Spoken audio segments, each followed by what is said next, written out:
and welcome to another Sanctuary Sunday. Sanctuary! Yes, the day where I try to cover something other than war games. Today, we are lost in the woods. And literally, we are lost in the woods. This is my second take at this. My first one, and you know me, I don't do a lot of edits. I kind of do a straight through.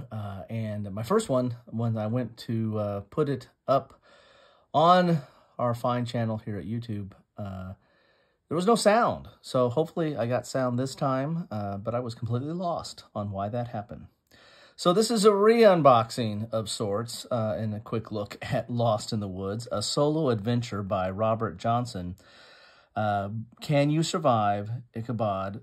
Can you save Ichabod from the Headless Horseman? This is a solo game and kind of a press your luck game at that from Greater Than Games. Let's take a look at the back of the box, and this isn't in wrap anymore. I swear to you, I had it in wrap. In fact, there'll be some pictures at the end that you'll see that it was still in wrap.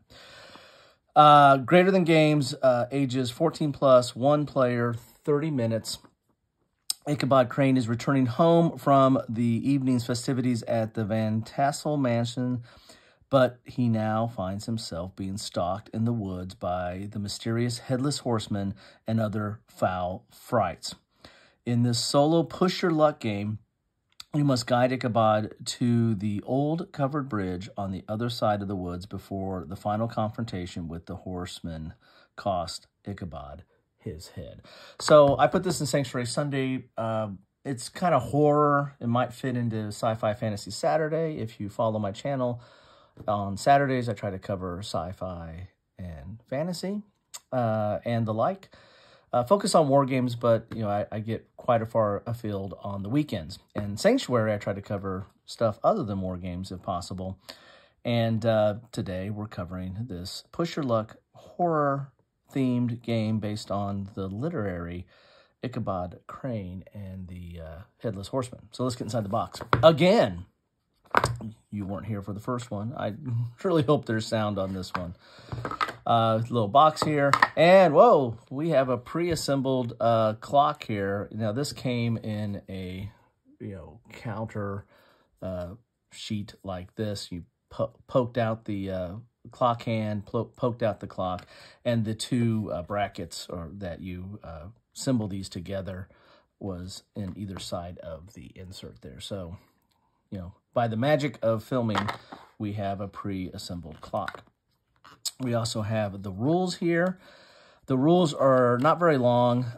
There's a picture of that cover bridge. That is your ultimate goal, is to get to that. There's some explanation of some of the cards in here, the actions and events, like 3 pages of that. And then you have the rules proper. There's no page numbers on here, but you have 1, 2, 3, 4, 5, 6 pages of rules. And really, most of the rules are covered on these 2 pages here. You're drawing a card and you're ending the round. And it's kind of a press your luck. You're trying to get cards that progress you along the track till you get to the covered bridge. But in that, you might also draw some frights or the Headless Horseman, and that's going to be a problem, right? So here are the components. 1 punch board, clock. Well, here is the punch board. Here is the clock. And 45 cards consisting of 1 mansion card, that's where you start, 1 bridge, that's where you end, 21 progress cards, 12 fright cards, 10 action event cards, and the fright cards, of course, include the Headless Horseman. Here's how you set up the game. And here's how you play the game. Again, these 2 rules here. Here's some of the frights that you can run into. And you basically, there's like 12 hours. So that's what the clock is for, is kind of keeping track of your time. The how to win the game. Here, that's the game rounds. And here's basically the gameplay. Action event. I thought if you have like 12 rounds to, The goal of Lost in the Woods is to place 9 progress cards in the forest row, thereby reaching the bridge at the edge of the forest before 1 hour or 12 time increments are up. So you're trying to get these progress cards out of here. So let's take a look at the cards here. And the cards are nice. They're good quality. A little bit of a linen finish on it, but they're good quality cards. Just probably the right thickness, not too thick, not too thin. They'll have the same back there because you're going to be drawing them and not knowing what you're drawing, except for these two, which is the cover bridge and the mansion, starting point and end point there. So pull that off the side here. And these are some of the progress cards here. So these are good to, I guess, get and try to draw in the row. And then you're going to have some, and these symbols, I have to look these up. There's some different symbols on the bottom. Those might mean different things. Here's some special cards. There's some these are like events that could mess up you along your trek or help you possibly. There's a torch there for the beginning of this Sanctuary Sunday. There's the Headless Horseman. That's the one you want to avoid. And here's some other bad ghouls or frights or whatever they are calling them in the game. And some more good cards to get through the game and some more bad cards. So you just shuffle these up and try to lay them out in a line, or you lay them out in a line and you try to get as many progress cards as possible to get to the covered bridge. There you have it. That is Lost in the Woods. Take 2, part 2, as only my part 2.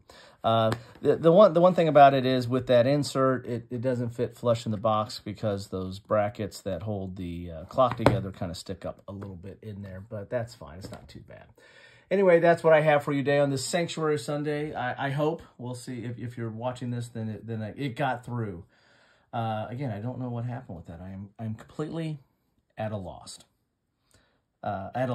And hopefully you're not lost in the woods. And if you have played this game, love to know your thoughts on it. What do you think about it? It's a little, looks like it's a little quick solo game. I tend to like these little quick solo games. They're very portable, and you can pull them out, play a little bit, and they don't really outstay their welcome, and there's not a lot of setup, and that's ideal for a solo game, in my opinion. So if you played this, love to know your thoughts on it. If you haven't, but you want to talk about anything anyway, I'd love to hear from you, because that's how I know you stopped by, is by dropping me a comment. Anyway, hope you're having a good Sunday or whatever day you're watching this, and I hope everything is good in your world and you're not lost. Take care. Bye.